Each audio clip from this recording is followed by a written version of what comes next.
heures avant Hell in a Cell. Malheureusement, les nouvelles sur la blessure de Cody Rhodes sont exactes. Il doit toujours travailler à l'événement Hell in a Cell de ce soir. La gravité de la blessure étant toujours déterminée, on me dit que les plans pour le match ont changé toute la journée. Sentiment terrible pour Cody.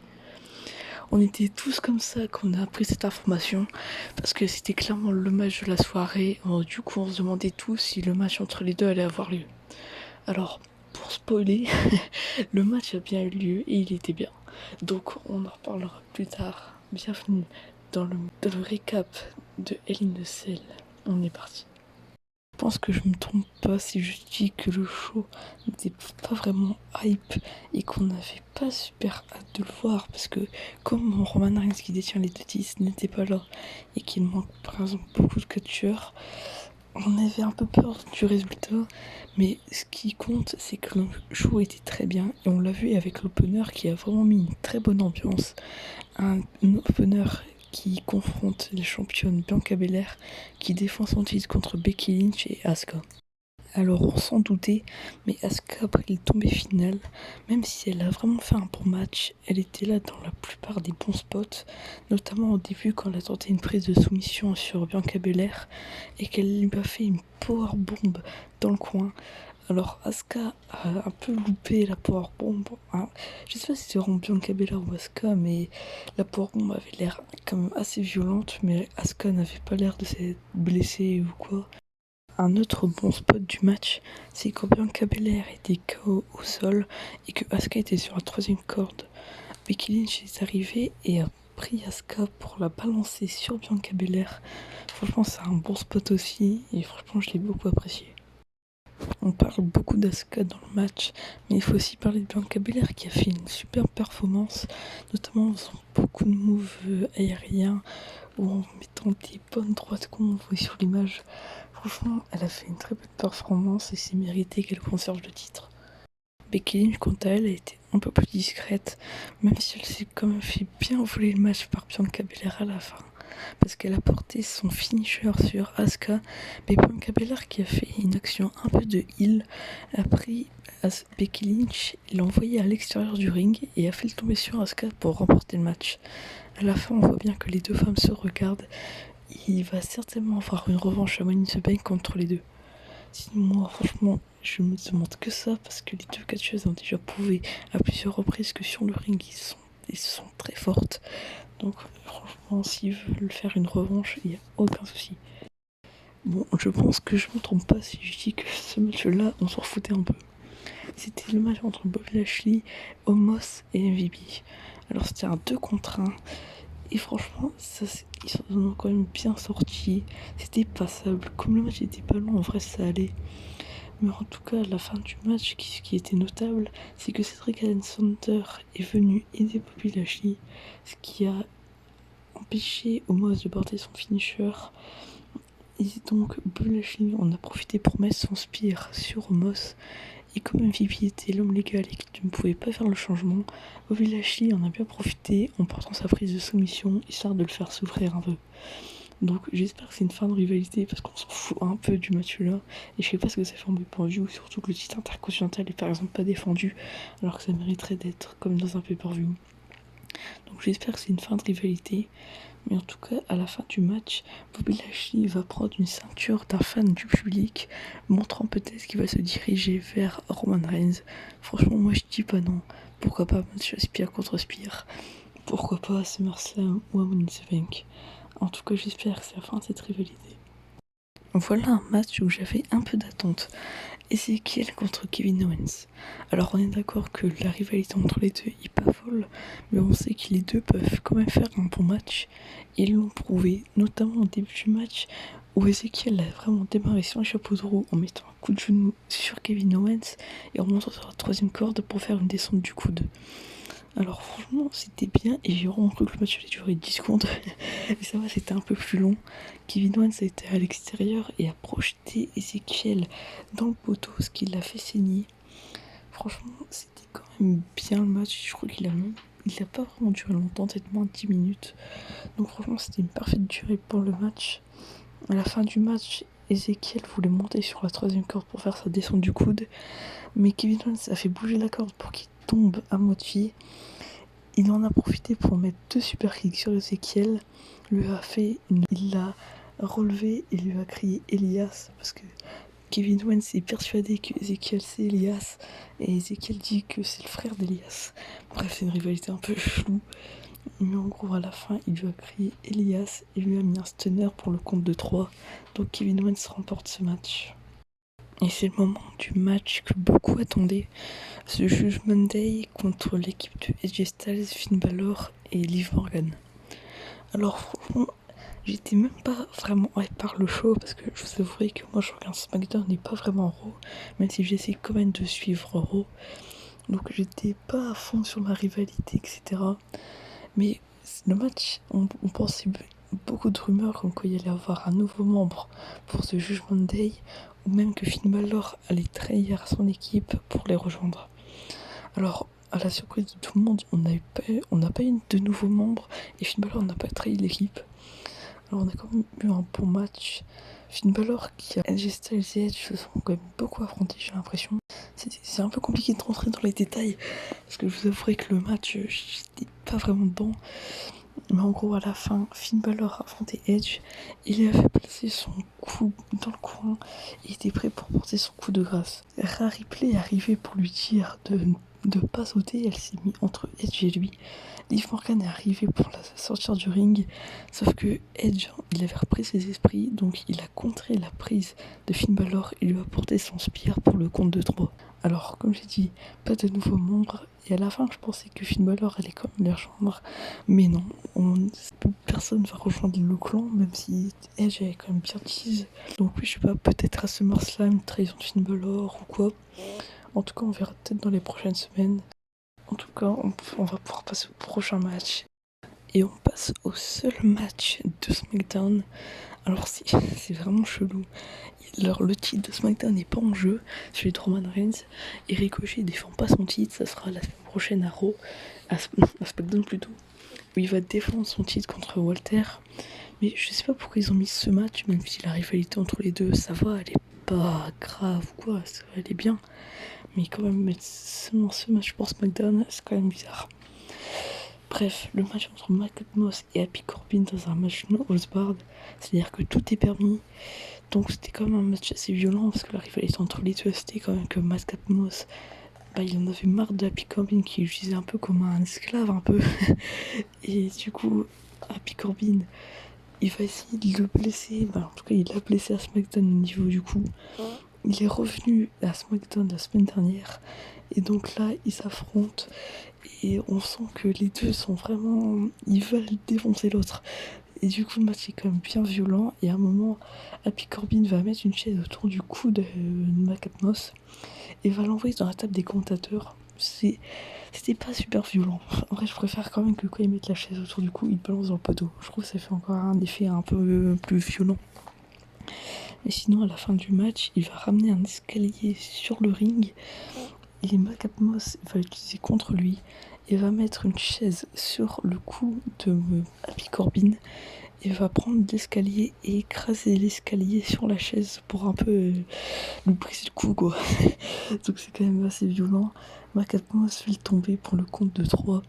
Alors je pense pas que la rivalité va se terminer là-dessus, mais si en vrai ça serait bien que Matt Moss par exemple il aille affronter Walter ou quoi, même si Walter à mon avis va conserver le titre pendant un petit moment, parce que ça m'étonne que Ricochet le conserve.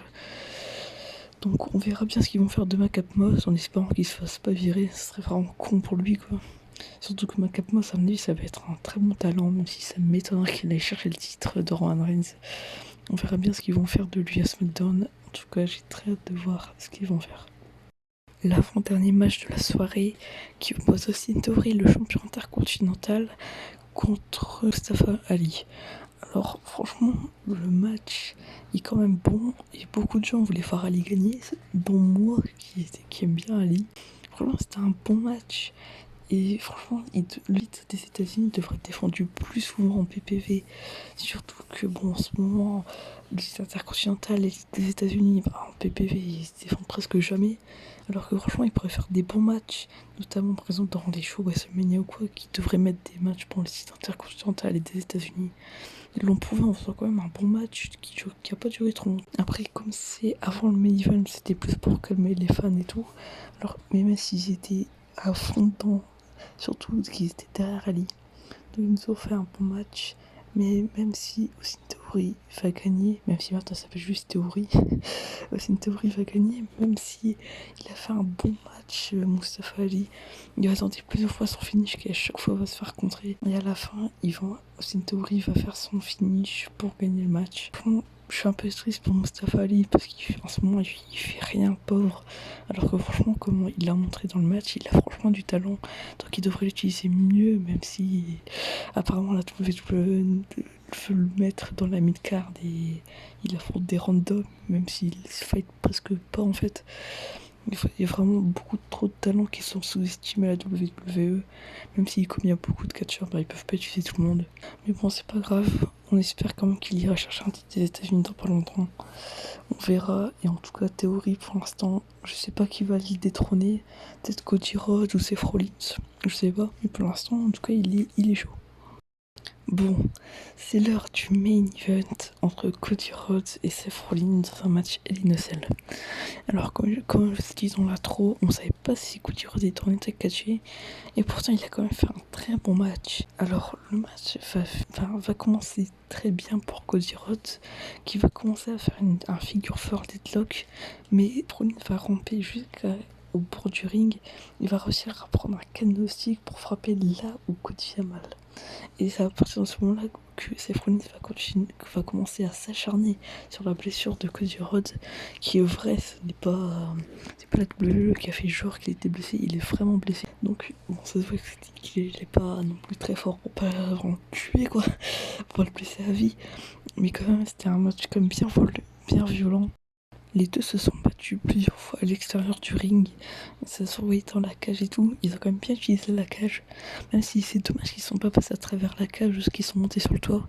Vu que c'est le seul match à l'innocent de la soirée, je pense qu'ils auraient pu faire un truc un peu plus violent. Mais bon, vu la blessure de Cody Rhodes, il peut pas faire un truc trop violent pour lui. Parce que si ça, il se reblesse encore plus, c'est ce qu'il sera pas là pendant peut-être un an et demi. Donc bon, c'est mieux qu'il fasse pas quand même quelque chose de trop violent. Même si c'est que ça, il serait mis beaucoup d'escaliers et tout. À un moment, Seth Rollins a été chercher une table, il l'a posée sur le ring, il a posé Cody Rhodes sur la table. Il est parti pour faire un Fox Splash, sauf que quand il est parti pour le faire, Cody Rhodes s'est enlevé de la table. Du coup, Seth Rollins a atterri sur la table tout seul. Alors Cody veut faire quelque chose d'assez surprenant. Il va aller sous le ring pour chercher un objet. Alors on peut penser par exemple à une chaise, un kendo stick ou quoi. Non, lui il va chercher une cloche de vache. Alors, ça c'est pas ça, sinon je vais passer pour un débile. Mais moi, en tout cas, ça m'a fait penser à ça avec la corde et tout. Donc il va chercher ça, je comprends pas trop et tout. En fait, il fait genre une sorte de baston. Les deux s'accrochent à la corde. Il attache autour du poignet et les deux combattent avec. Donc c'est plutôt cool, il va avoir des bons spots avec. Mais je vois, c'est bizarre. Et surtout ça match fait une selle, c'est particulier on va dire. Et en tout cas les deux vont se battre. Je crois que c'est Seth Rollins qui se prend un coup de cloche dans la tête pour le compte de 2 parce que le match va quand même bien durer. Je crois que le match dure une quinzaine de minutes. Donc le match est quand même bon. Alors, une nouvelle table va être placée dans le coin du ring. Les deux vont se battre pour savoir qui va aller dans la table, donc qui va prendre quand même bien cher. Alors, les deux vont se battre. Cody va placer un crossroad parce que Seth Rollins avait l'intention d'y tourner parce qu'il a failli aller dans la table. Du coup, il s'est pris un crossroad, mais il s'est dégagé. Seth Rollins va réussir à porter une power bombe comme il a l'habitude de faire dans le coin, sauf qu'il l'a fait dans le coin où il y avait la table. Du coup, Cody Rhodes est passé à travers la table. C'est un bon spot. Franchement, le match a vraiment des bons spots. Même si vraiment je pensais qu'avec la blessure de Cody Rhodes, les matchs allaient être courts et pas très impressionnants niveau violence ou niveau spot. Des spots vraiment pas incroyables. Mais franchement, ils m'ont quand même bien surpris. C'est Rollins qui n'arrive pas à gagner le match. Il va aller sous le ring et aller chercher un sledgehammer, ce qui fait référence à Triple H, son mentor entre guillemets, et à Cody Rhodes qui avait lors d'un show avec W cassé le sort de trône de Triple H, en tout cas quelque chose qui lui ressemblait, avec un sledgehammer, ce qui était un peu une provoque à la WWE et à Triple H. Du coup ça fait une bonne référence. Du coup le sledgehammer, il va pas réussir à mettre de coup avec parce que Cody Rhodes va contrer. Cody Rhodes va ramasser le sledgehammer, donc le public commence à s'affoler parce que ça fait référence et tout. Et du coup, Seth Rollins va commencer à fuir à l'extérieur. Cody Rhodes va le suivre avec le sledgehammer. Sauf que quand Cody Rhodes va revenir sur le ring, il va lui porter un curse stomp sur le ring pour le compte de 2. Alors ça va, Cody Rhodes se dégage. Alors les deux vont à un moment essayer de prendre le sledgehammer, mais Cody Rhodes, quand il va le prendre, il va avoir tellement mal à sa blessure qu'il va lâcher le sledgehammer. Seth Rollins va le prendre, mais il va se louper. Cody Rhodes va essayer de mettre un crossroad et ça va être contré par Seth Rollins qui va lui mettre un crossroad. Il va essayer d'en mettre un deuxième et Cody Rhodes va contrer pour lui en mettre un. Donc les deux sont à 1, c'est vraiment très serré. Le match est vraiment bon et à la fin, Seth Rollins va prendre le sledgehammer, va essayer de mettre un coup de sledgehammer dans la tête à Cody Rhodes, mais il va contrer, il va lui porter un crossroad, il va le relever pour lui remporter un deuxième, alors qu'il va essayer de lui mettre un troisième, il va le laisser debout, va prendre le sledgehammer pour lui mettre un coup de sledgehammer, et va lui porter un troisième crossroad pour le compte de 3. Alors, franchement, c'était un super match entre les deux. Malheureusement, comme on le voit à la fin, Cody Rhodes célèbre et il va être un peu en pleurs parce qu'il sait qu'il va pas pouvoir monter sur le ring pendant un petit moment parce que sa blessure, elle est réelle et c'est quand même une assez grosse blessure qui va l'écarter des rings pendant environ presque 6 mois si j'ai bien compris. Du coup, on n'aura pas de Cody Rhodes pour SummerSlam, Money in the Bank ou même le show en Angleterre. Donc il va quand même bien manquer Cody Rhodes. Quand il va faire son retour, ça va quand même être assez stylé. Peut-être qu'il va faire son retour en Royal Rumble. Je pense que les dates correspondent quand même bien. Donc on verra. En tout cas, j'espère que pour Cody Rhodes, ça va aller, qu'il va se remettre assez vite. Maintenant, Seth Rollins, qu'est-ce qu'il va faire? Franchement, je le vois bien essayer d'aller décrocher le titre de Roman Reigns. Ça pourrait être assez cool. Ou même le titre des États-Unis. En tout cas, franchement, c'était un super match qui conclut ce show qui était quand même une assez bonne surprise. Franchement, j'étais surpris parce que, comme beaucoup de fans, je pense qu'on n'attendait pas à un show comme aussi bon. On s'attendait à un show un peu loupé, qui allait pas être incroyable. En vrai, ça va, le show est quand même bien passé. En tout cas, j'espère que vous avez aimé ce récap du show Hell in a Cell. Nous, on se retrouve pour une prochaine vidéo bientôt. C'était Platy, bye tout le monde.